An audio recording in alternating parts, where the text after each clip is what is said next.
ಗುರುರ್ಬ್ರಹ್ಮ ಗುರುರ್ವಿಷ್ಣು ಗುರುರ್ದೇವೋ ಮಹೇಶ್ವರಃ ಗುರು ಸಾಕ್ಷಾತ್ ಪರಬ್ರಹ್ಮ ತಸ್ಮೈ ಶ್ರೀ ಗುರವೇ ನಮಃ.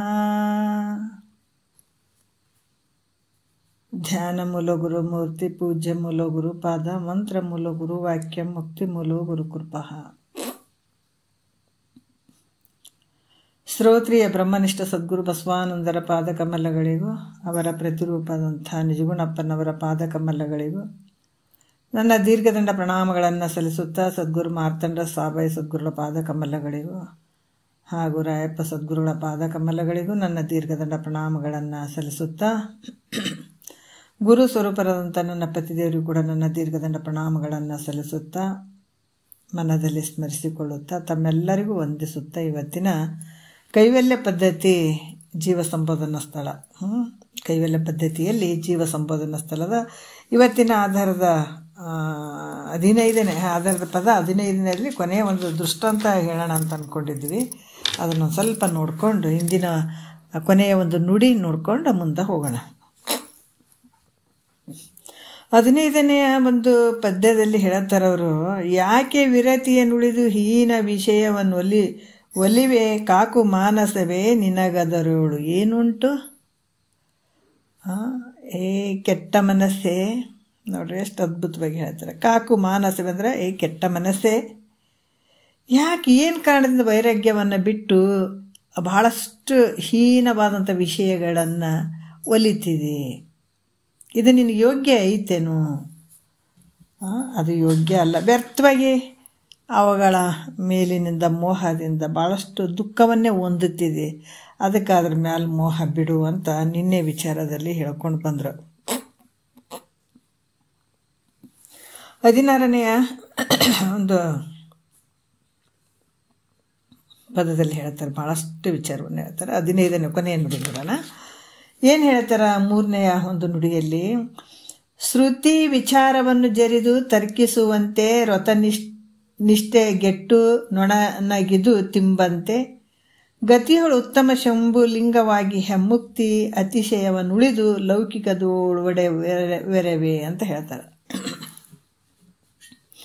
ನಿನ್ನೆ ಸ್ವಲ್ಪ ವಿಷಯಗಳು ಬಂದು ವೈರಾಗ್ಯವನ್ನು ಬಿಟ್ಟು ವಿಷಯಗಳಲ್ಲಿ ಮೋಹ ಮಾಡಿದ್ರೆ, ಮತ್ತು ಶ್ರುತಿಗಳು ಯಾವ ರೀತಿಯಿಂದ ಹೇಳ್ತಾವೋ ಆ ರೀತಿ ಆತ ವಿಚಾರ ಮಾಡದೆ ಕೇವಲ ಅನಾತ್ಮವಾದಂಥದ್ದನ್ನೇ ಹಿಡ್ಕೊಂಡು ಕುಂತ ಅದರಾಗೆ ಭಾವ ಬೆರೆಸಿದ ಅಂದಾಗ ಭಾಳಷ್ಟು ದುಃಖ ಆಗ್ತದಪ್ಪ. ಹಂಗೆ ಮಾಡೋಕ್ಕೆ ಹೋಗಬೇಡ ಅನ್ನುವಂಥದ್ದು.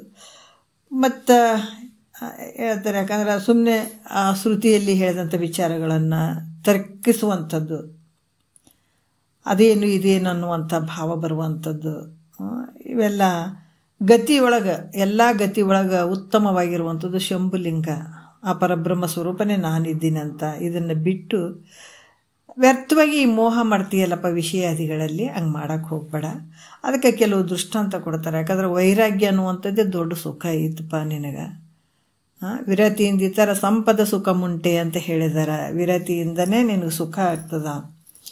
ಎಷ್ಟು ಮಾಡಬೇಕು, ದುಡಿಬೇಕು, ಅದ್ರ ಹಿಂದೆ ಬೆನ್ನು ಬೀಳಕ್ಕೆ ಹೋಗ್ಬೇಡ ಅಂತಾರೆ. ಭಾಳಷ್ಟು ಜನ ನೋಡ್ರಿ, ಒಂದಿಷ್ಟು ನಮಗೇನೋ ಸಿಗ್ತಿರ್ತದೆ, ಅದನ್ನು ಬಿಡ್ತಾರೆ, ದೊಡ್ಡದು ಕೈ ಹಾಕಿಬಿಟ್ಟು ಕಷ್ಟ ಹೊಂದುತ್ತಾರೆ. ಅದು ದುರಾಸೆ. ಆಸೆ ಇರಬೇಕು, ಎಷ್ಟು ಇರಬೇಕು ಸ್ವಲ್ಪ ಇರಬೇಕು. ಎಷ್ಟು ನಮಗೆ ಒಟ್ಟಿಗೆ ಬಟ್ಟಿಗೆ ಏನಾಯ್ತಾ ಇದ್ದುಕೊಂಡು ಅದ್ರ ಜೊತೆ ಅದಕ್ಕೆ ಲೌಕಿಕ, ಯಾರು ಜಾಣನಾದಂಥವು ಪರಮಾರ್ಥ ಲೌಕಿಕ ಎರಡನ್ನ ಮಾಡದೆ ಕೂಡಿ ನಡೆಸುತ್ತೀನಿ ಅಂತ ಹೇಳ್ತಾರೆ. ಅದಕ್ಕೆ ಜಾಣ ಅಂತ ಹೇಳ್ಯಾರ. ನಾವು ಜಾಣ್ರ ಅಂದ್ಗನೆ ಬೇರೆ ಬೇರೆ ಥರ ಜಾಣ್ರ ಅಂತೀವಿ. ಅವರು ಏನಾರ ರೊಕ್ಕ ಯಾವ ಥರನ ಗಳಿಸ್ಲಿ, ಕಳ್ಳತನ ಮಾಡಿ ಗಳಿಸ್ಲಿ, ಸುಳ್ತನ ಹೇಳಿ ಗಳಿಸ್ಲಿ, ಏನಾದರೂ ಮತ್ತು ಯಾರ್ದು ಇನ್ನೊಬ್ರು ದುಡ್ಡು ಅಪಹರಣ ಮಾಡಿ ಅಪಹರಿಸಿ ಅದನ್ನು ನಾವು ಸಂಪಾದನೆ ಮಾಡಿದ್ದಾಗಲಿ, ನಾವೇನು ದೊಡ್ಡ ದೊಡ್ಡ ಬಿಲ್ಡಿಂಗ್ಗಳು ಅಂಥವೆಲ್ಲ ಮಾಡ್ಯಾರ ಅಂತಂದ್ರೆ ಯಾವ ರೀತಿಯನ್ನ ಮಾಡಲಿ, ಏನು ಶಾಣೆ ರೀ, ಎಷ್ಟು ಚಂದ ಮನೆ ಮಾಡ್ಕೊಂಡ ಅಂತ ಹೇಳ್ತೀವಿ, ಹೌದಲ್ಲ. ಅದು ಯಾವ ರೀತಿಯನ್ನ ಮಾಡಲಿ ಅದಕ್ಕೆ ಶಾಣೆ ಅಂತೀವಿ. ಆದ್ರೆ ಮಹಾತ್ಮರು ಒಪ್ಪಂಗಿಲ್ಲ. ಶಾಣ್ಯರು ಯಾರಪ್ಪ ಅಂತಂದ್ರೆ ಪ್ರಾರಬ್ಧಕ್ಕೆ ಅನುಗುಣವಾಗಿ ಏನು ನಿನಗೆ ಈ ಕರ್ಮಗಳನ್ನು ಅನುಭವಿಸ್ತಿದಿ, ಸುಖ ದುಃಖವನ್ನು ಅನುಭವಿಸ್ತಿದಿ, ಅದ್ರ ಜೊತೆ ಪರಮಾರ್ಥಕ್ಕಾಗಿ ಒಂದು ಟೈಮ್ ಕೊಡುವಂಥದ್ದು. ಈಗ ಬೆಳಗ್ಗೆಯಿಂದ ಸಂಜೆ ತನಕ ನಾವು ಏನು ಅನಾತ್ಮಗಳ ಜೊತೆನೇ ನಾವು ಆ ವಿಷಯದಾಗ ಸುಖ ಐತೇನೆ, ಈ ವಿಷಯದಾಗ ಸುಖ ಐತೇನೆ ಅಂತ ಅದ್ರ ಜೊತೆನೇ ನಾವು ವ್ಯವಹಾರ ಮಾಡ್ತಿರ್ತೀವಿ.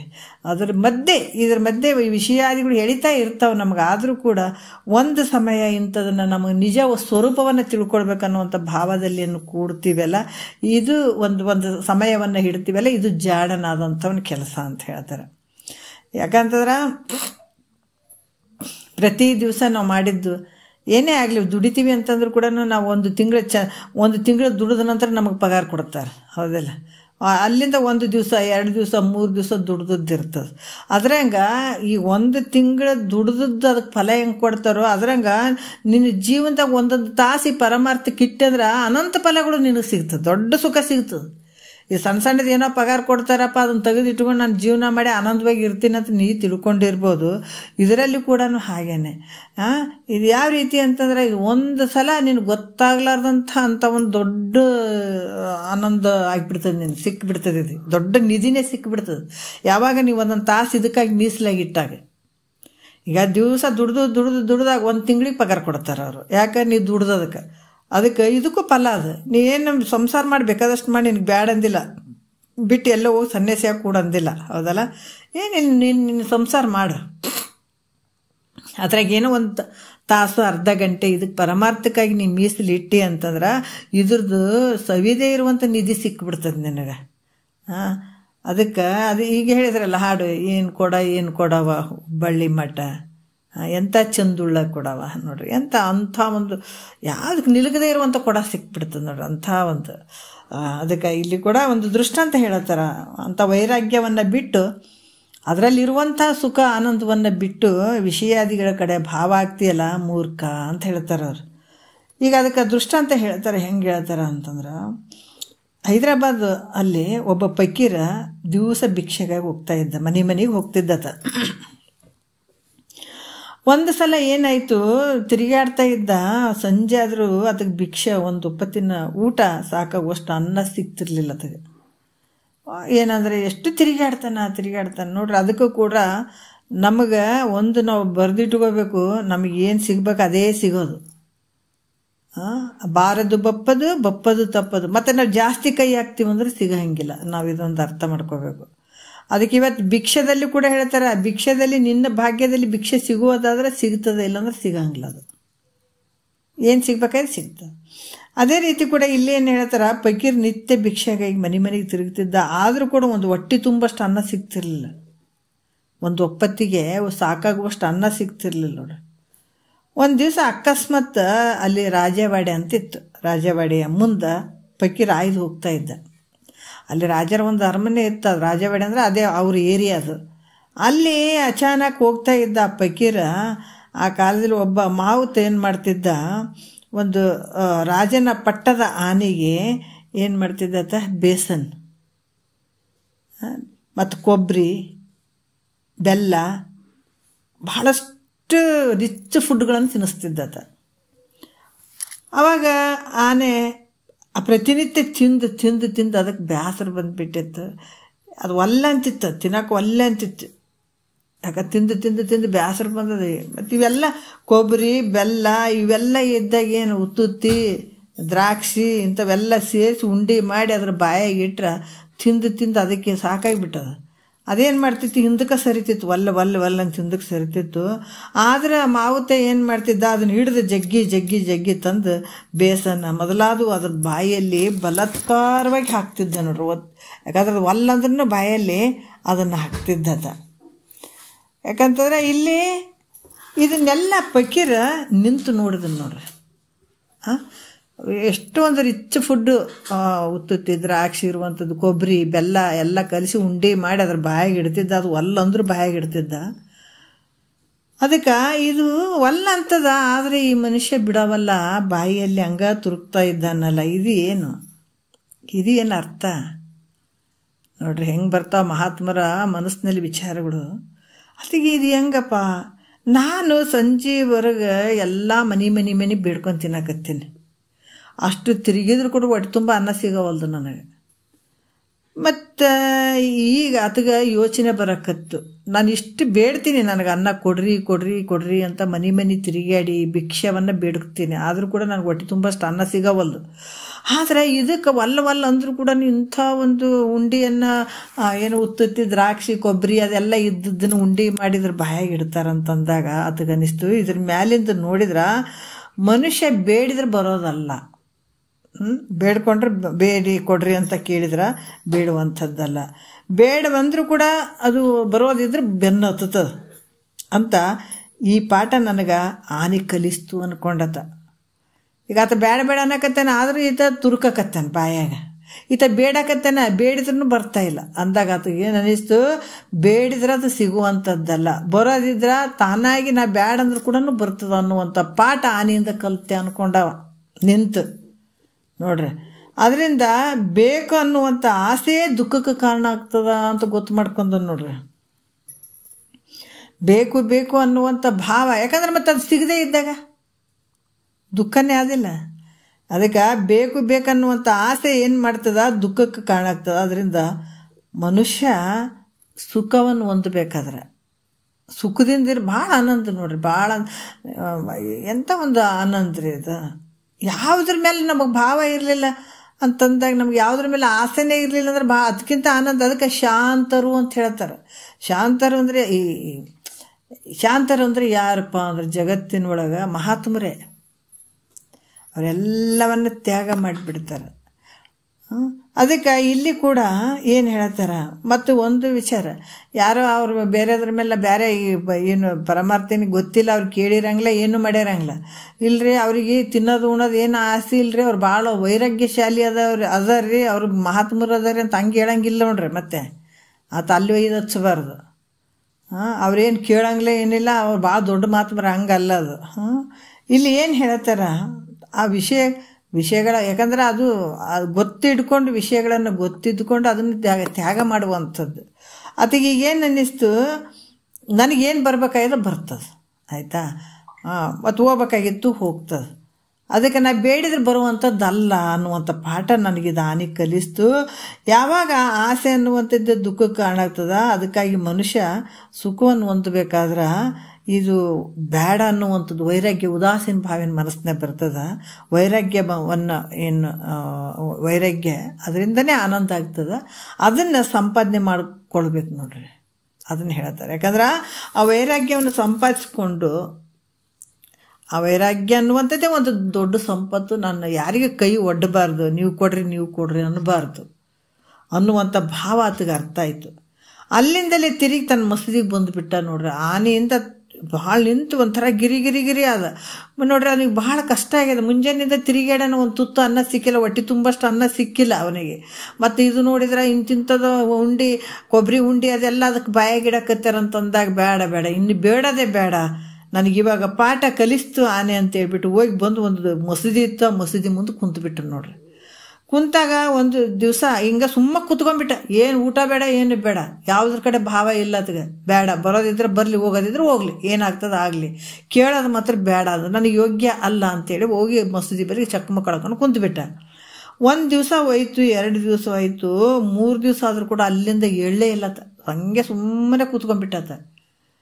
ಅದಕ್ಕೆ ಭಿಕ್ಷೆಗೂ ಹೋಗಲಿಲ್ಲ. 3 ದಿವಸ ಸತಾಗತಿ ಅಲ್ಲೇ ಕೂತ್ಕೊಂಡ. ಮತ್ತು ಆ ಒಂದು ಮಸೀದಿಗೆ ಅಲ್ಲಿ ಬಂದು ಕುಂತವ್ರು ನಿಂತವ್ರು ಮಾತಾಡಕ್ಕೆ ಬರ್ತಿರ್ತಾರಲ್ಲ, ಅವರೆಲ್ಲ ನೋಡಿದ್ರು, ಈ ತಾತ ನಿನ್ನಿನೂ ಕುಂತಿದ್ದ, ಮತ್ತು ನಿನ್ನೆ ನೋಡಿವಿ, ಇವತ್ತೂ ಕುಂತಾನ, ಇವತ್ತು ಹಿಂಗೆ ಅದಾನ, ಮತ್ತು ಎದ್ದು ಹೋಗ್ತಾನೆ ಅಂದರೆ ಎದ್ದು ಹೋಗಲಿಲ್ಲ, ಮತ್ತು ಹಿಂಗೆ ಕುಂತಾನೆಲ್ಲ 3 ದಿವಸ ಆಯಿತು ಅಂತ ಎಲ್ಲರೂ ಗುಜ್ಜು ಮಾತಾಡೋಕ್ಕೆ ಶುರು ಮಾಡಿಬಿಟ್ರು. ಎಲ್ಲರೂ ಮಾತಾಡ್ಕೊಳಕತ್ರಿ. ಯಾರೋ ಒಬ್ಬ ಸ್ವಾಮೀಜಿ ಬಂದು ಕುಂತಾರ ಈ ಕಟ್ಟಿಗೆ, ಏನು ಕೇಳವಲ್ರು ಅಂಥೇಳಿ ಎಲ್ಲ ಊರ ಕಡೆ, ಎಲ್ಲ ಊರಿಗೆಲ್ಲ ಗೊತ್ತಾಗ್ಬಿಡ್ತು, ಈ ಮನುಷ್ಯ ಕುಂತಾನ ಎದ್ದಿಲ್ಲ, ಮಹಾತ್ಮ ಅದಾನ ಎದ್ದಿಲ್ಲ, ಒಂದೇ ಕಡೆ ಕೂತ್ಕೊಂಡಾನ ಅಂತ ಎಲ್ಲ ಕಡೆ ಸುದ್ದಿ ಆಯಿತು. ಎಲ್ಲ ಜನ ಬಂದರು, ಊರಿನಾಗ ಜನ ಎಲ್ಲ ಪ್ರಮುಖರಾದಂಥ ಮುಖಂಡರು ಎಲ್ಲರೂ ಬಂದರು. ಫಕೀರ್ ಸಾಹೇಬ್ರೆ, ನಿಮಗೆ ಏನು ಬೇಕ್ರಿ ಹೇಳ್ರಿ, ನಾ ಕೊಡ್ತೀನಿ, ನೀವು ಕೊಡ್ತೀನಿ ಅನ್ನೋಕೆ ಶುರು ಮಾಡಿದ್ರು ನೋಡ್ರಿ. ಅಲ್ಲಿ ಎಂಥ ಒಂದು ಅದ್ಭುತ ರೀ. ಅದಕ್ಕೆ ಎಲ್ಲ ಕಡೆ ಮನುಷ್ಯನಿಗೆ ಆಸೆ ಇರಬೇಕು, ದುರಾಸೆ ಇರಬಾರ್ದು. ಆಸೆ ಇರಬಾರ್ದು ಮನುಷ್ಯನಿಗೆ, ದುರಾಸೆ ಭಾಳಷ್ಟು. ಅದಕ್ಕೆ ಹೇಳ್ತಾರೆ ಅವರು, ವಿರತಿಯಿಂದ ಈ ಥರ ಸಂಪದ ಸುಖ ಮುಂಟೆ ಅಂತಂದಾಗ ಮುಗಿದೋಯ್ತು. ಎಲ್ಲೇ ಆಗಲಿ, ಒಂದು ಲೌಕಿಕದಲ್ಲೇ ಆಗಲಿ, ನಮ್ಗೆ ಯಾವಾಗ ನಿಸ್ವಾರ್ಥ ಭಾವ ನಿಷ್ಕಾಮ ಭಾವ ಇರ್ತದೆ, ದೊಡ್ಡ ಕೆಲಸಗಳಾಗ್ತಾವ, ಒಳ್ಳೆ ಕೆಲಸಗಳಾಗ್ತಾವ. ಯಾವಾಗ ಸ್ವಾರ್ಥತೆ ಇತ್ತು ಮನಸ್ಸಿನಂದ್ರೆ ಎಲ್ಲ ಹಾಳಾಗೋಗ್ತದೆ, ಕೆಲಸಗಳು ಕೆಟ್ಟು ಹೋಗ್ಬಿಡ್ತಾವ. ಅದಕ್ಕೆ ಇಲ್ಲಿ ಕೂಡ ಏನು ಹೇಳ್ತಾರೆ, ಅದು ಕುಂತ ಯಾವುದೇ ಇಲ್ಲ, ಅವ್ರು ಕೊಡ್ತಾರಂತಿಲ್ಲ, ತೊಗೊಳ್ಬೇಕಂತಿಲ್ಲ, ತಿನ್ಬೇಕಂತಿಲ್ಲ, ಇನ್ನು ಸುಮ್ಮ ಕೂತ್ಕೊಂಡ್ಬಿಟ್ಟಾನ. ಎಲ್ಲ ಜನರಿಗೆ ಗೊತ್ತಾಗ್ಬಿಡ್ತು, ಫಕೀರ್ ಸಾಹೇಬ್ರೆ ನಿಮಗೇನು ಬೇಕು ಹೇಳ್ರಪ್ಪ ಅಂತ ಕೇಳಿದ್ರು. ಆತಂದ ಏನು ಬೇಡ ಅಂತ ಹೇಳ್ತಿದ್ದತ್ತ. ಇಲ್ಲ ಬೇಡ ಬೇಡ, ಏನು ಬೇಡ ನನಗೆ, ಎಲ್ಲರೂ ಬಂದು ಕೇಸಿ ನಾ ಉಣಿಸ್ತೀನಿ ನೀವು ಉಣಿಸ್ತೀನಿ, ನಾ ಕೊಡ್ತೀನಿ ನೀವು ಕೊಡ್ತೀನಿ, ಅದು ಕೊಡ್ತೀನಿ ಇದು ಕೊಡ್ತೀನಿ ಅಂದರೂ ಕೂಡ ಅದು ಯಾವುದು ತೊಗೊಳಕ್ಕೆ ರೆಡಿ ಇಲ್ಲ, ಉಣಕ್ಕೆ ರೆಡಿ ಇಲ್ಲ, ಯಾವುದಕ್ಕೂ ರೆಡಿ ಇಲ್ಲ. ಎಲ್ಲರೂ ನಿರಾಸೆಯಾಗಿ ಹೋಗ್ತಿದ್ರು. ಇದು ಸುದ್ದಿ ಆ ರಾಜನಿಗೆ ಗೊತ್ತಾಯ್ತು, ಅಲ್ಲಿದ್ದ ರಾಜನಿಗೆ ಗೊತ್ತಾಯಿತು. ಆತ ಏನು ಮಾಡಿದ, ಕಾರ್ ತೊಗೊಂಡು ಕೇಸಿ ಫಕೀರ್ನ ಹತ್ರ ಬಂದು ನೋಡ್ರಿ. ಎಲ್ಲರಂದ್ರು ಇಂಥ ಮಹಾತ್ಮರು 3 ದಿವಸ ಆಯಿತು, ನಾವೇನೋ ಉಣಿಸ್ಬೇಕಂತೀವಿ, ಅದು ಕೊಡ್ಬೇಕಂತೀವಿ, ಇದು ಕೊಡ್ಬೇಕು. ಯಾಕಂದ್ರೆ ಜಗತ್ತಿನೊಳಗೆ ಕೊಟ್ಟರೆ ತೊಗೊಳಂಗಿಲ್ಲ ಅಂತನ್ನೋರು ಯಾರಿಲ್ಲ. ಅವ್ರ ಫಕೀರು ಅವರೆಲ್ಲ ಏನು ಕೊಟ್ಟರೆ ಮತ್ತೆ ತೊಗೊಂತಾರೆ, ಕೊಡ್ತಾರಂದ್ರೆ ಯಾರು ತಾನೇ ಒಲ್ಲಂತಾರೆ. ಆದರೆ ಈ ಮನುಷ್ಯ 3 ದಿವಸದಿಂದ ಕೂತ್ಕೊಂಡು ನಾವು ಊಟ ಮಾಡಂದ್ರೆ ಮಾಡ್ತಾ ಇಲ್ಲ, ಏನಾದ್ರು ₹1 ಕೊಡಕ್ಕೆ ಹೋದ್ರೆ ತೊಗೊಳ್ತಾ ಇಲ್ಲ, ಇಂಥದ್ದೇ ಬೇಕಂದ್ರೆ ಯಾವುದಕ್ಕೆ ಇಚ್ಛೆ ಪಡ್ತಾ ಇಲ್ಲ, ಸುಮ್ಮನೆ ಕುಂತಾನಂದ್ರೆ ಎಂತ ತಿರ್ಬೋದು ಅಂತ ಇದು ರಾಜನ ಸುದ್ದಿ ರಾಜನ ಕಿವಿಗೂ ಮುಟ್ಟಿತು. ಆತ ಒಂದು ಕಾರ್ ತೊಗೊಂಡು ಬಂದ, ಫಕೀರ್ ಹತ್ರ ಬಂದು ಫಕೀರ್ ಸಾಹೇಬ್ರೆ ನಿಮಗೇನು ಬೇಕಪ್ಪ ಅಂತ ಕೇಳ್ದ. ನನಗೇನು ಬೇಡ ಅಂತ ಹೇಳ್ದಾತ. ಆವಾಗ ರಾಜರ ಮುಂದೆ ನನಗೇನು ಬೇಡ ಅಂತ ಹೇಳ್ದೆ. ಆಗ ರಾಜ ಈತ ಬಹಳ ಮಹಾತ್ಯಾಗಿ ಅದಾನಿತ. ಈತ ಮಹಾತ್ಯಾಗಿ ಆಗಿರುವಂಥವನು ಅದನ್ನು, ಮಹಾತ್ಮನಾಗಿರ್ತಾನ ಈತ, ದೊಡ್ಡ ಮಹಾತ್ಮ ಅದಾನ. ಅದಕ್ಕೆ ಇದನ್ನು ತಿಳಿದು ಅವನಿಗೆ ಇರಲಿಕ್ಕೆ, ಅದನ್ನು ತಿಳ್ಕೊಂಡು ಏನು ಮಾಡಿದಾತ, ಇರ್ಲಿಕ್ಕೆ ಒಂದು ಉತ್ತಮ ಮಸೀದಿಯನ್ನು ಕಟ್ಟಿಸಿಕೊಟ್ನಂತ ನೋಡ್ರಿ ಆತ ರಾಜ. ಇಂಥ ಒಂದು ಮಹಾತ್ಮ ನಮ್ಮೂರಿಗೆ ಇಂಥ ಒಂದು ಮಹಾತ್ಮ ಅದಾನಂದ್ರೆ ಭಾಳಷ್ಟು ನಮ್ಗೆ ಯೋಗ್ಯ ಐತೆ ಅಂಥೇಳಿ ಆತ ಏನು ಮಾಡಿದ, ರಾಜ ಉತ್ತಮವಾದಂಥ ಮಸೀದಿಯನ್ನು ಕಟ್ಟಿಸಿಕೊಟ್ನಂತ ಫಕೀರ್. ಯಾಕಂದ್ರೆ ಆ ಫಕೀರ್ ಹೇಳಿದ, ಮತ್ತೆ ಫಕೀರು ಆ ಮಸೀದಿಯಲ್ಲಿ ಇದ್ದ, ಆತ ಎಷ್ಟು ದಿವಸ ಜೀವಂತವಾಗಿರ್ತಾರ ಅಲ್ಲಿಯ ಮಠ ಆತನ ಅರಮನೆ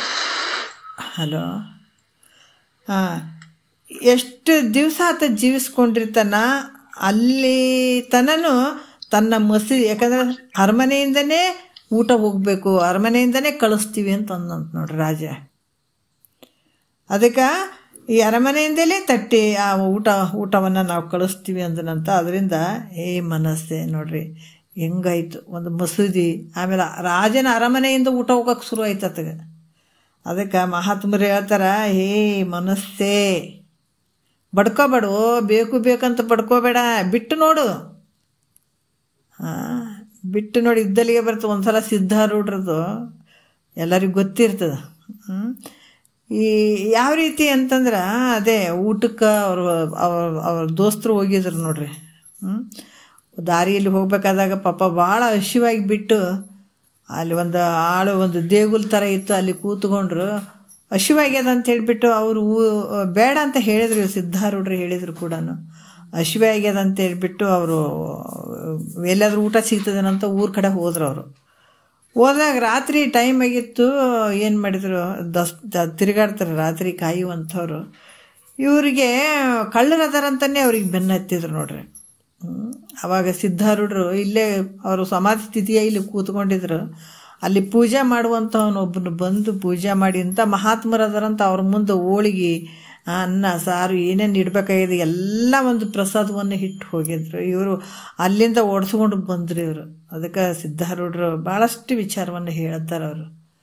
ಯಾಕಂತಂದ್ರೆ ಅವರು ಅಲ್ಲಿ ಹುಡುಕಂತ ಹೋದರೂ ಕೂಡ ಸಿಗಲಿಲ್ಲ, ಸಿದ್ಧಾರೂಢರು ಕೂತ್ಕೊಂಡಲ್ಲೇ ಸಿಕ್ಕಿತು ಅನ್ನುವಂಥ ವಿಚಾರವನ್ನು ಭಾಳಷ್ಟು ನಾವು ವಿಚಾರಗಳನ್ನು ತಿಳ್ಕೊಳಕ್ಕೆ ಸಾಧ್ಯ ಆಗ್ತದೆ.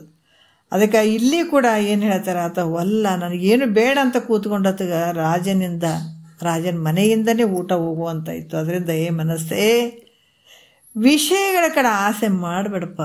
ನೋಡ್ರಿ ಎಷ್ಟು ಅದ್ಭುತವಾಗಿ ಹೇಳ್ತಾರೆ, ಮಾಡಬೇಡ, ನಿನಗೆ ಅದರಿಂದ ಬರೀ ದುಃಖನೇ ಆಗ್ತದೆ ನೋಡು.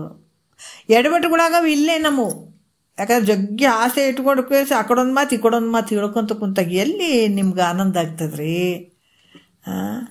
ಆನಂದ ಆಗುವಂಥ ಜಾಗದಲ್ಲೇ ವಿಷ ಕುಂತು ಬಿಟ್ಟದ. ಮತ್ತು ಸಿಹಿಯಾದ ಆನಂದ ಕೊಡಂದ್ರೆ ಹೆಂಗೆ ಕೊಡ್ತದೆ? ಕಹಿಯಾದಂಥದ್ದನ್ನೇ ಕೊಡ್ತದೆ.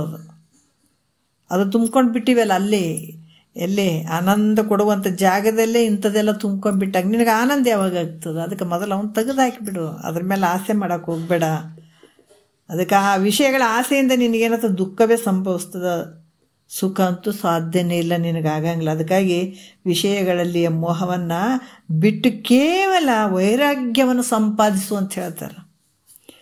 ಯಾವುದ್ರ ಮೇಲೆ ಆ ಮೋಹ ಮಾಡೋಕ್ಕೆ ಹೋಗ್ಬೇಡ. ಅದ್ರಾಗ ಏನೈತಿ ಹೇಳ, ಅದು ಮಾಡಬೇಕು, ಇದು ಮಾಡಬೇಕು, ಅದು ಮಾಡಬೇಕು, ಇದು ಮಾಡಬೇಕು. ಹೇಳ್ದಂಗೆ ಕೇಳ್ದಂಗೆ ಅಮೂಲ್ಯವಾದಂಥ ನಿನ್ನ ಶರೀರನೇ ಜಾರಿ ಹೋಗಕತ್ತಿ ಬಿಟ್ಟದ. ಅದಕ್ಕೆ ಏನು ತೊಗೊಂಡು ಏನು ಮಾಡ್ತಿ, ಅದ್ರ ಮೇಲೆ ಯಾಕೆ ಆಸೆ ಇಟ್ಕೋತಿದಿ? ಅದಕ್ಕೆ ಕೇವಲ ವೈರಾಗ್ಯವನ್ನು ಸಂಪಾದಿಸಪ್ಪ, ಆನಂದವಾಗಿರ್ತೀರಿ. ವಿಷಯಾದಿಗಳಲ್ಲಿ ಸುಖ ಇಲ್ಲ ಅಂತ ನಮ್ಗೆ ಕಿವಿ ಮಾತು ಹೇಳ್ತಾರೆ ಇವೆಲ್ಲ ಮಹಾತ್ಮರು. ನಾವೀಗ 16ನೇ ಒಂದು ಪದ್ಯ ನೋಡೋಣ. ಈಗ ಏನು ಹೇಳಿದರು, ವಿಷಯಗಳಲ್ಲಿ ಮೋಹ ಮಾಡೋದ್ರಿಂದ ದುಃಖವೇ ಆಗ್ತದ, ಆದರೆ ಸುಖ ಆಗಂಗಿಲ್ಲ. ಮನಸ್ಸಿಗೆ ಅನಂತ ರೀತಿಯಿಂದ ಬೋಧನೆ ಮಾಡಿದರೂ ಕೂಡ ಮತ್ತು ಪುನಃ ಸಂಸ್ಕಾರಗಳ ಮೂಲಕ ವಿಷಯಗಳಲ್ಲಿ ಮನಸ್ಸು ಹರಿದಾಡುವಂಥದ್ದು ಆದರೆ ಆ ಮನಸ್ಸನ್ನು ಕುರಿತು ಮತ್ತು ಕೆಲವು ವಿಷಯಗಳನ್ನು ಹೇಳುತ್ತಾರೆ ನೋಡು. ಮತ್ತು ವಿಷಯಗಳನ್ನು ಬಹಳಷ್ಟು ಹೇಳುತ್ತಾರೆ. ಮಕ್ಕಳಿಗೆ ಒಂದು ಸಲ ಏನಾರ ನೋಡ್ರಿ ಓದ್ಸೋಕೆ ಕೂತ್ಕೊಂಡ್ರೆ ಅವರು ಸರಿ ಕಲ್ತ್ರ ಸರಿ, ಕಲ್ಲದೇ ಇದ್ರೆ ನಮ್ಗೆ ಎಷ್ಟು ಸಿಟ್ಟು ಬರ್ತದೆ, ಒಂದೇ ಸಲಕ್ಕೆ ಅಷ್ಟು ಸಿಟ್ಟು ಬರ್ತದೆ. ಆದ್ರೆ ಮಹಾತ್ಮರು ನೋಡ್ರಿ 2 ಸಲ 3 ಸಲ ಇದು ತಿಳಿಲಿಲ್ಲ ಅಂದರೆ ಇದರ ತಿಳಿಲಿ ಎಷ್ಟು ಕರುಣೆ ಇರ್ಬೋದು ಹೇಳ್ರಿ ಅವ್ರಿಗೆ. ಮತ್ತೆ ಹೇಳ್ತಾರೆ 16ನೇ ಪದ್ಯದಲ್ಲಿ ಹೇಳ್ತಾರೆ, ಬೇಡಲೇ ಮನವೇ ವಿಷಯದಾಸೆ ಮಾಡಿ ಕೆಡದಿರು ಸಾರಿದೆ ಅಂತ ಹೇಳ್ತಾರೆ.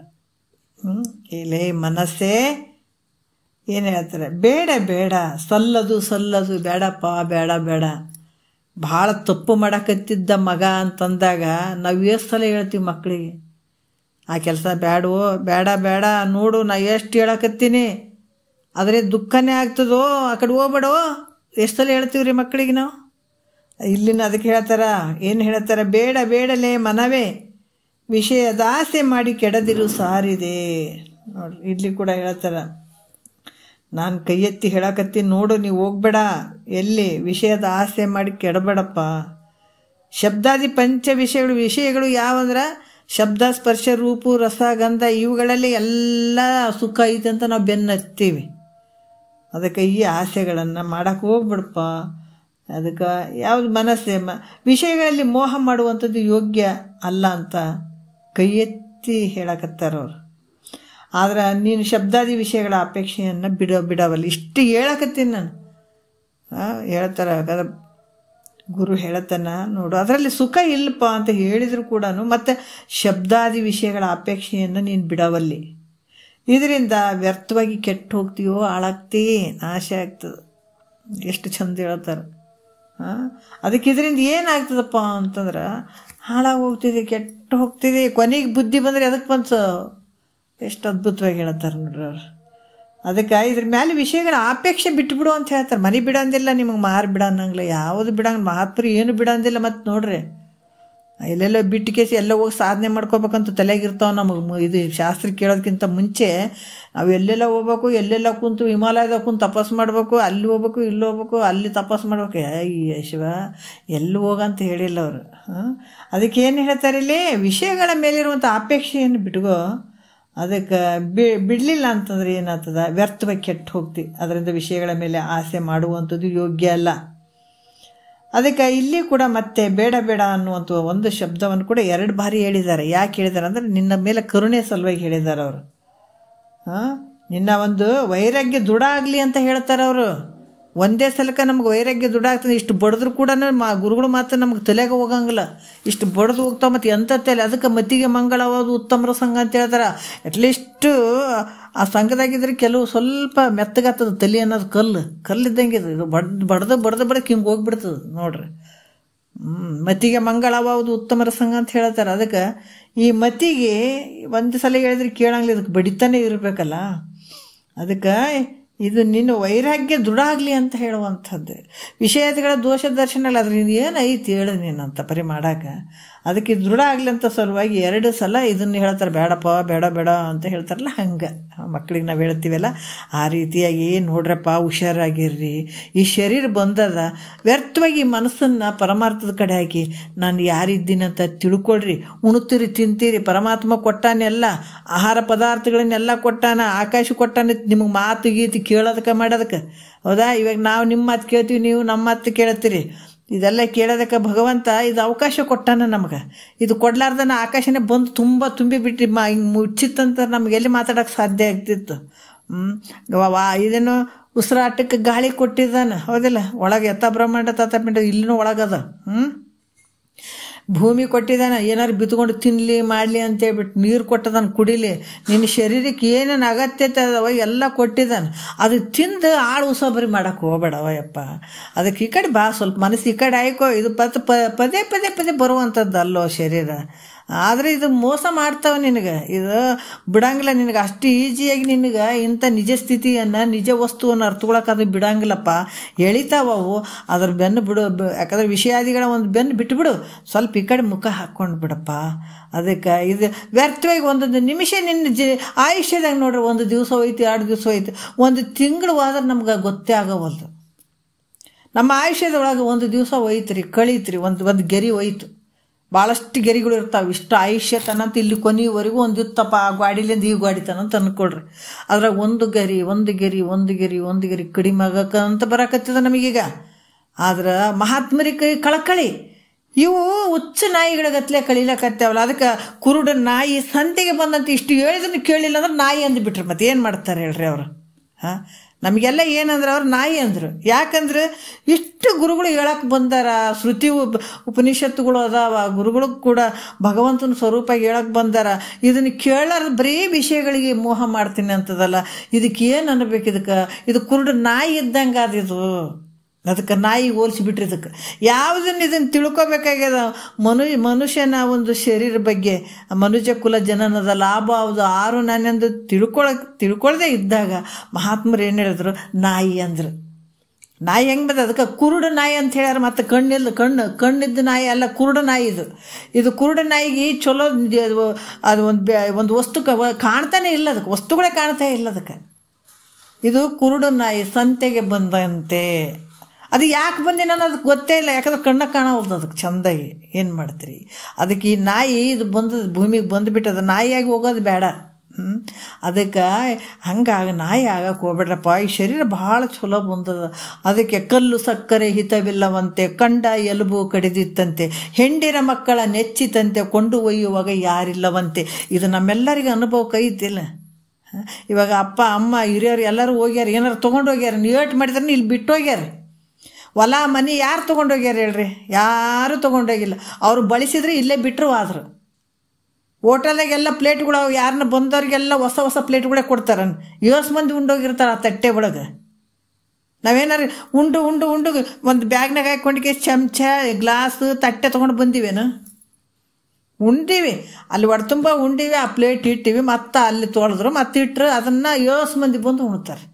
ಅದ್ರಂಗೆ ಮನೆ ಪನಿ ಮಾಡಿ ಕೇಸಿನ ಆಸೆಯಿಂದ ಮಾಡಿದೆಪ್ಪ.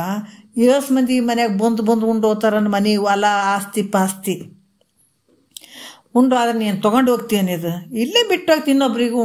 ಅವರು ಬಂದು ಅವ್ರದ್ದು ಏನಿರ್ತದೆ ಅವ್ರು ಉಣ್ತಾರೆ. ಅವ್ರ ತಟ್ಟೆಗೆ ಏನು ಸಿಗಬೇಕಾಗಿ ಸಿಗುತ್ತದೆ. ನೀನು ಇಟ್ಟಿದ್ದೆ ಅದೇನು ಮುಂಜಾನೆ ಇಟ್ಟದ್ದು ನಿನ್ನೆ ಮಾಡಿದ್ದು ಇವತ್ತು ಊಟ ಚಂದದೇನಂದ್ರೆ ಅದು ಚಂದಿಲ್ಲ ಬಿಡ್ರಿ ಅಂತಾರೆ. ಅದಕ್ಕೆ ನೀವು ಮಾಡಿದ್ದು ಮನೇನು ಮುಂದಲವ್ರಿಗೆ ಇಷ್ಟ ಆಗಂಗಿಲ್ಲ. ನಾವು ಹಿರಿಯರು ಮಾಡ್ಯಾರ್ರಿ ಅದನ್ನೇನು ಹೇಳ್ರಿ ಬಿಚ್ಚಿ ಕಟ್ಟಬೇಕ್ರಿ, ಅವ್ರು ಹಿರಿಯರು ಮಾಡ್ಯಾರ್ರಿ ಅಂತ ನಿಂದು ಏನು ಇಟ್ಕೊಂಡು ಕುಂದಿರ್ತಾರೆ ಹೇಳಿ. ನೀನು ಮಾಡ್ಕೋಬೇಕಾದ್ರೆ ಮೊದಲು ಮಾಡ್ಕೊ. ಫಸ್ಟ್ ಆ ಕಡೆ ಮುಖ ಇಡು. ಅದಕ್ಕೆ ಆ ಕಡೆ ಭಾವ ಹಾಕಕ್ಕೆ ಹೋಗ್ಬೇಡಪ್ಪ.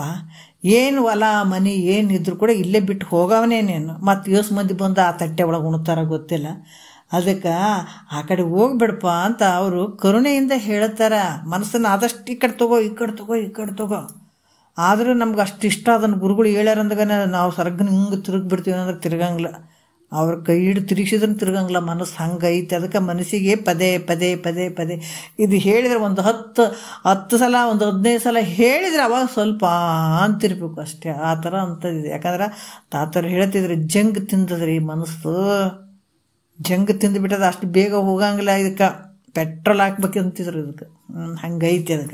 ಅದಕ್ಕಿದು ವೈರಾಗ್ಯ ವಿಷಯಗಳ ಕಡೆ ಮನಸ್ಸು ಹಾಕದೆ ಇದ್ದು ವೈರಾಗ್ಯ ಕಡೆ ಭಾವ ದೃಢ ಮಾಡೋದಕ್ಕಾಗಿ ಇದನ್ನು 2 ಸಲ ಹೇಳ್ತಾ ಇದ್ದಾರೆ ಅವರು, ಬೇಡ ಅಂಥೇಳಿ.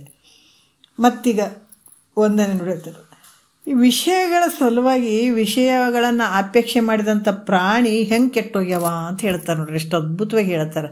ನಿಜಗುಂಡ್ರಿ ಶಾಸ್ತ್ರ ಭಾಳ ಅದಕ್ಕೆ ಹೇಳ್ತಾರೆ, ಕಲ್ಲು ಸಕ್ಕರೆ ಹಿತವಿಲ್ಲವಂತೆ ಕಂಡ ಎಲುಬು ಕಡಿದಿತ್ತಂತೆ. ಕಲ್ಲು ಸಕ್ಕರೆ ಎಂಥ ಕಲ್ಲು ಸಕ್ಕರೆ ಅದ, ಇದನ್ನು ತಿನ್ನಕ್ಕೆ ವಲ್ಲನಕತ್ತೀವಿ. ಮತ್ತು ನಾಯಿಗೆ ಏನು ಬೇಕಾಗ್ಯದ ಹೇಳ್ರಿ, ಎಲುಬು ಬೇಕಾಗ್ಯದ.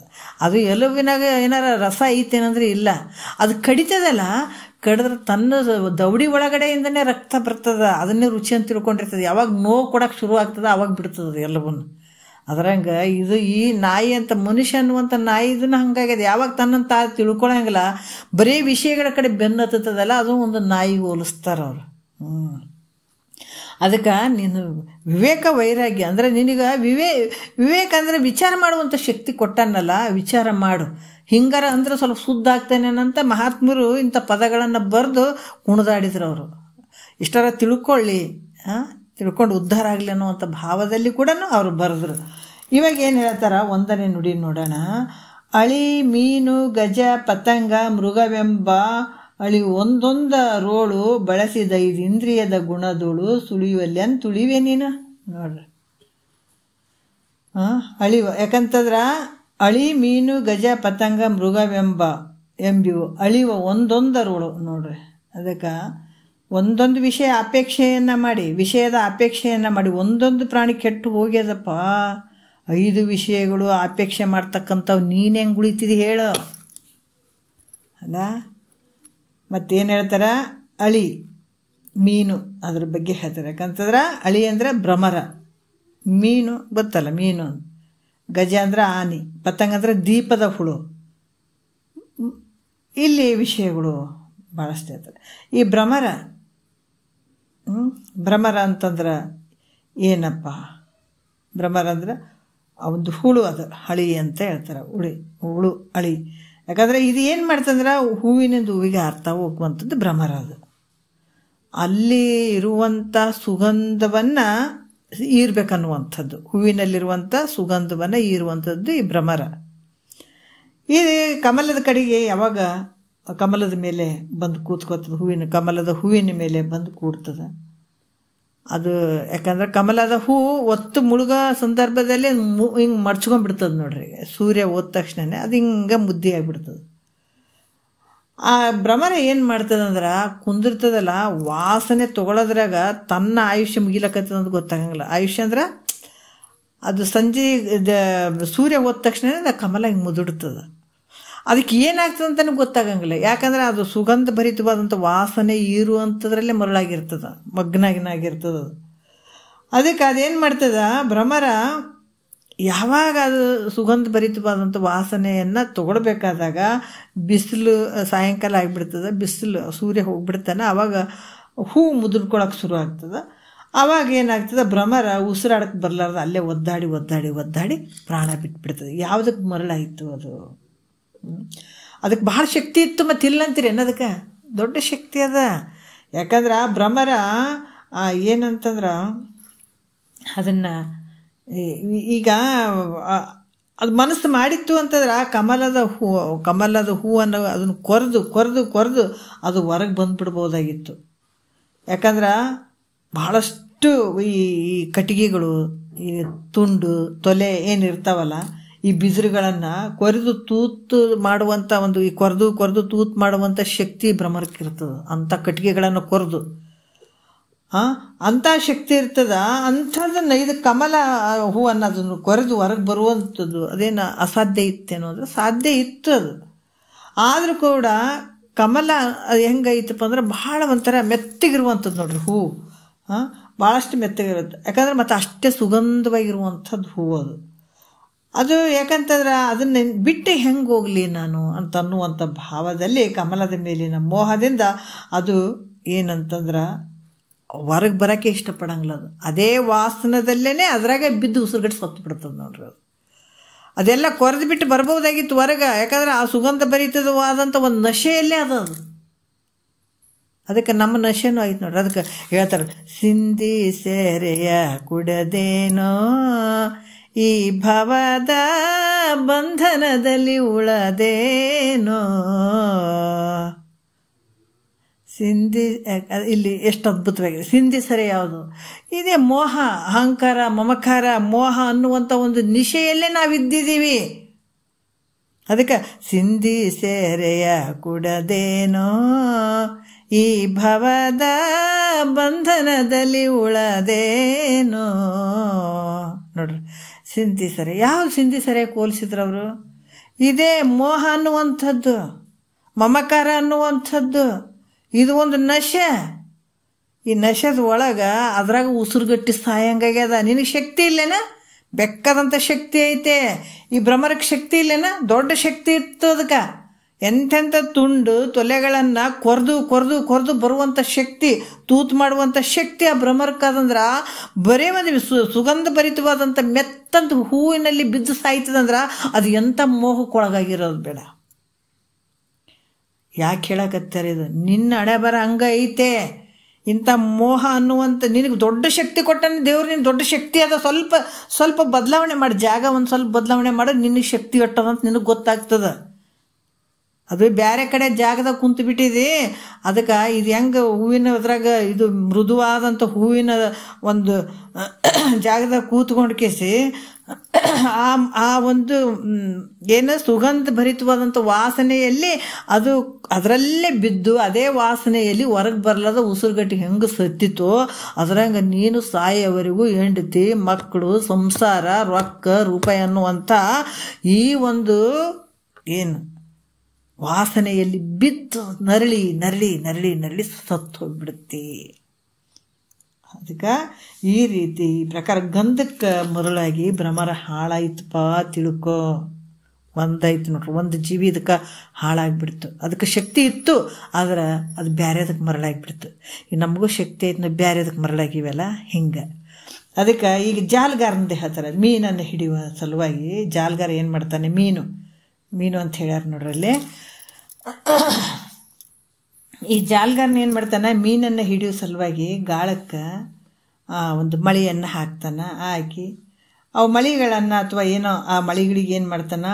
ಹುಳುಗಳನ್ನಾಗಿರ್ಬೋದು ಅಥವಾ ಮಾಂಸವನ್ನು ಒಂದು ಸ್ವಲ್ಪ ತುಂಡನ್ನು ಅದಕ್ಕೆ ಸಿಗಾಕ್ತಾನೆ. ಅದನ್ನು ಹಾಕಿಬಿಟ್ಟು ನದಿಯಲ್ಲಿ ಹಿಂಗೆ ಒಗಿತಾನೆ. ಅದಕ್ಕೊಂದು ಅಂತರ್ಗಂಗಿ ಅಂತ ಕೂಡ ಹೇಳತ್ತಾರೆ ಅದಕ್ಕೆ. ಅದನ್ನು ಹಾಕಿ ಸಮುದ್ರದಲ್ಲಿ ಆಗಲಿ ಅಥವಾ ಒಂದು ನದಿಯಲ್ಲಿ ಆಗಲಿ ಅದನ್ನು ದಾರದ ಇನ್ನೊಂದು ತುದಿಯನ್ನು ಹಿಡಿದುಕೊಂಡು ದಂಡೆಯ ಮೇಲೆ ಕೂಡ್ತಾನೆ.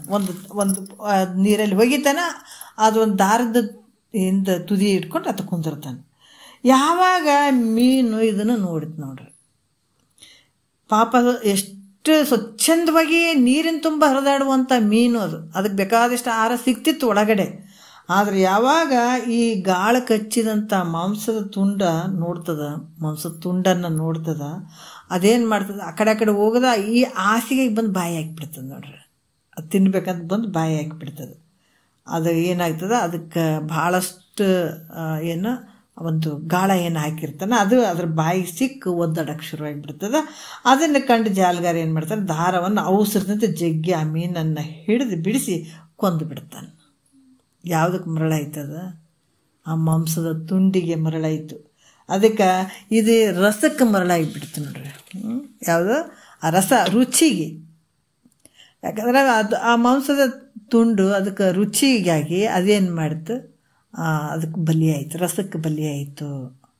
ಈ ರೀತಿ ಬಲಿಯಾಗಿರುವಂಥದ್ದು. ಮತ್ತು ಈ ಗಜ ಒಂದಂತೂ ಇದಕ್ಕೆ ಯಾವುದಂತಂದ್ರೆ ವಾಸನೆಗೆ ಇದು ಏನು ಭ್ರಮರ ಬಲಿಯಾಯಿತು.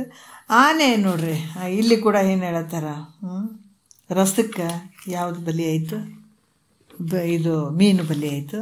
ಆಮೇಲೆ ಗಜದ ವಿಚಾರ ಹೇಳ್ತಾರೆ. ಆನೆ ಸ್ಪರ್ಶಕ್ಕೆ ಮರಳಾಯಿತು. ಹೆಂಗೆ ಸ್ಪರ್ಶಕ್ಕೆ ಮರಳಾಯಿತು ಅಂತಂದ್ರೆ ನೋಡ್ರಿ, ಯಾಕೆ ಈ ಥರ ಮೋಸ ನಡೀತಾವ ಅಂತಂದ್ರೆ ಈ ಜೀವಿಗಳಿಗೆ ಅಷ್ಟೇ ಮೋಸ ನಡೆದಿಲ್ಲ, ನಮಗೂ ಮೋಸ ನಡೆದದ ಅಂತ ಹೇಳೋದಕ್ಕೆ ಬಿಚ್ಚಕತ್ತಾರ ಅವರು ಅಲ್ಲ. ಏನು ಹೇಳ್ತಾರ? ಸ್ಪರ್ಶಕ್ಕೆ ಮರಳಾಗ್ತದದು ಆನೆ. ಈ ಸರ್ಕಸ್ ಮಾಡುವಂಥವ್ರು, ಈಗ ಅಂಬಾರಿ ಇವೆಲ್ಲ ಜಾತ್ರೆ ಇಂಥ ಕೆಲವೊಂದೊಂದು ಕಡೆ ಆನೆಗಳನ್ನು ಇದು ಮಾಡ್ತಾರಲ್ಲ, ಆ ರೀತಿ ಮಾಡುವಂಥ ಸರ್ಕಸ್ದವರಾಗಿರ್ಬೋದು, ಆನೆಗಳನ್ನು ಹಿಡಿಯುವಂಥದ್ದು. ಇವೆಲ್ಲ ಮಾಡ್ತಕ್ಕಂಥ ಜನರು ಏನಾದ್ರ ರಾಜರ ಅರಮನೆಗಳಲ್ಲಿರುವಂಥ ಆನೆಗಳು ಅವೆಲ್ಲವುಗಳನ್ನು ಅರಣ್ಯದಿಂದ ಹಿಡ್ಕೊಂಡು ಬಂದಿರ್ತಾರೆ. ಆನೆಗಳನ್ನು ಹಿಡ್ಕೊಳ್ಬೇಕಾದ್ರೆ ಯಾರು ನಮ್ಮಂಥ ಮನುಷ್ಯರು ಹೋಗಿ ಹಿಡ್ಕೊಳಕ್ಕಾಗ್ತದೇನ್ರಿ ಅರಣ್ಯದಲ್ಲಿರುವಂಥ ಆನೆಗಳನ್ನು? ಅದಕ್ಕೆ ಒಂದು ಪ್ರೊಸೆಸ್ ಇರ್ತದೆ. ಹೆಂಗಿರ್ತದೆ ಅಂತಂದ್ರೆ ಅದನ್ನು ಆನೆ ಹಿಡಿಬೇಕಾದ್ರೆ ಅರಣ್ಯದಲ್ಲಿ ಮೊದಲು ಒಂದು ದೊಡ್ಡ ತಗ್ಗು ತೋಡ್ತಾರಂತ. ಏನು ಅಡವಿಯಲ್ಲಿರುವಂಥ ಅರಣ್ಯಗಳನ್ನು ಈ ಕಡೆ ನೋಡ್ರಿ, ಮೈಸೂರು ಆ ಕಡೆ ಎಲ್ಲ ಸಿಕ್ಕಾಪಟ್ಟೆ ಆನೆಗಳು ಅದಾವೆ. ಅದಕ್ಕೆ ಅಲ್ಲಿ ಏನು ಮಾಡ್ತಾರೆ, ಒಂದು ದೊಡ್ಡ ತಗ್ಗು ತೋಡ್ತಾರೆ. ಆ ತಗ್ಗಿನ ಮೇಲೆ ಸಣ್ಣ ಸಣ್ಣ ಬಿದಿರು ಹಾಕ್ತಾರೆ. ಅದ್ರ ಮೇಲೆ ಜೋಳದ ದಂಟು ಹಾಕ್ತಾರಂತ ನೋಡ್ರಿ. ಅದ್ರ ಮೇಲೆ ಜೋಳದ ದಂಟು ಹಾಕ್ತಾರೆ. ಆ ಹುಲ್ಲು ಮೊದಲಾದವುಗಳನ್ನು ಏನು ಮಾಡ್ತಾರೆ, ಅದ್ರ ತುಂಬ ಹಾಕ್ತಾರೆ. ಹುಲ್ಲುಗಳನ್ನು ಕೂಡ ಏನಾಗ್ತದೆ ಅದ್ರ ತುಂಬ ಹಾಕ್ತಾರೆ.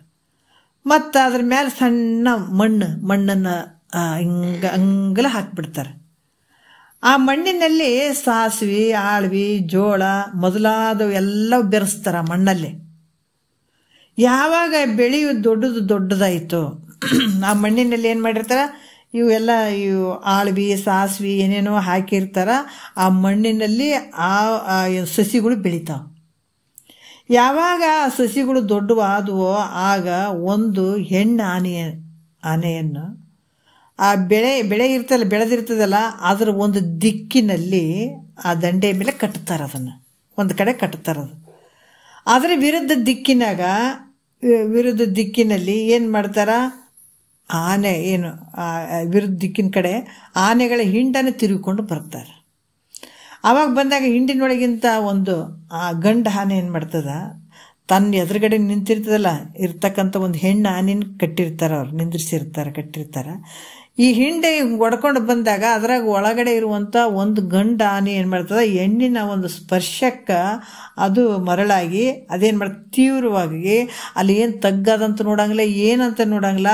ಆ ಬೆಳೆ ಏನು ಬೆಳೆದಿರ್ತಾವಲ್ಲ ಹಾಕಿರ್ತಾರಲ್ಲ ಅದ್ರಾಗ ಓಡಕ್ಕೆ ಮಾಡಿಬಿಡ್ತದೆ. ಅದು ಯಾವಾಗ ಅದರ ಕಾಲಿಟ್ಟ ಹೆಣ್ಣು ಆನೆಯನ್ನು ಅದ್ರ ಸ್ಪರ್ಶಕ್ಕೇನು ಓಡ್ಬೇಕಂತದಲ್ಲ, ಅವಾಗ ಏನಾಗ್ತದೆ, ಈ ತಗ್ಗಿನ ಮಾಡಿಕೇಸಿ ಮಾಮೂಲಿ ನೆಲದ ಥರ ಮಾಡಿದ್ರಲ್ಲ ಅದರಲ್ಲಿ ಸರಗ್ನ ಹೋಗಿ ಅಲ್ಲಿ ಆ ತಗ್ಗಿನಲ್ಲಿ ಬಿದ್ದು ಬಿಡ್ತದೆ. ಆ ಭಾರ ತಡ್ಕೊಳಕ್ಕಾಗಲಿಲ್ಲ, ಬಿದಿರಿನ ಅವೆಲ್ಲ ಮಾಡಿದ್ರಲ್ಲ ಆ ಭಾರ ತಡ್ಕೊಳಕ್ಕಾಗಲಿಲ್ಲ, ಅವು ದಂಟವೆಲ್ಲ ಅದ್ರ ಮಧ್ಯೆ ಕಾಲಿಟ್ಬಿಡ್ತು, ಅದು ಕೆಳಗಡೆ ತಗ್ಗಿನಲ್ಲಿ ಬಿತ್ತು. ಅದನ್ನು ಹೆಂಗೆ ಮಾಡಿದರು ಅಂತಂದ್ರೆ 3-4 ದಿವಸ ತನಕ ಅದಕ್ಕೆ ಊಟನೇ ಹಾಕಂಗಿಲ್ಲ ನೋಡ್ರಿ. ಅಲ್ಲಿ ಉಪವಾಸ ಬಿಟ್ಬಿಡ್ತಾರೆ. ಅದಕ್ಕೆ ಉಪವಾಸ ಯಾವಾಗ ಅನ್ನ ನೀರು 3-4 ದಿವಸ ಅನ್ನ ನೀರು ಹಾಕಲಿಲ್ಲ ಅಂದ್ಗಳೇ ಅದು ಭಾಳಷ್ಟು ವೀಕ್ನೆಸ್ ಆಗಿಬಿಡ್ತದೆ.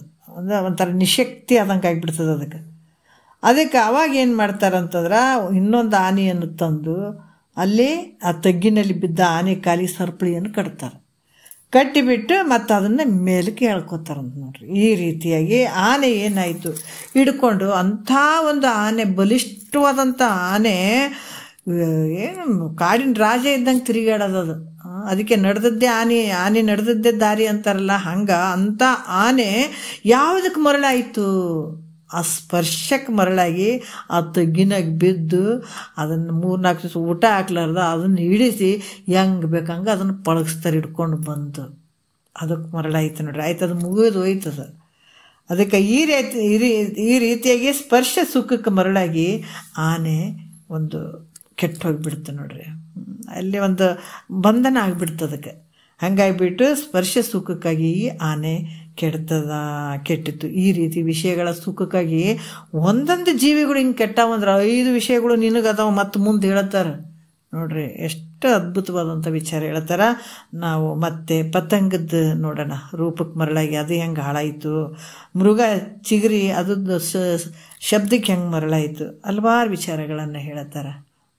ಇದು ನಮಗೆ ಹೇಳುವಂಥ ವಿಚಾರಗಳು. ನೋಡೋಣ ಮತ್ತೆ ನಾಳೆ ವಿಚಾರ. 1-2 ಮಂದಿ ಗುರುಗಳು ಪಾದಕ್ಕೆ ಅರ್ಪಿಸಿ ಹರ.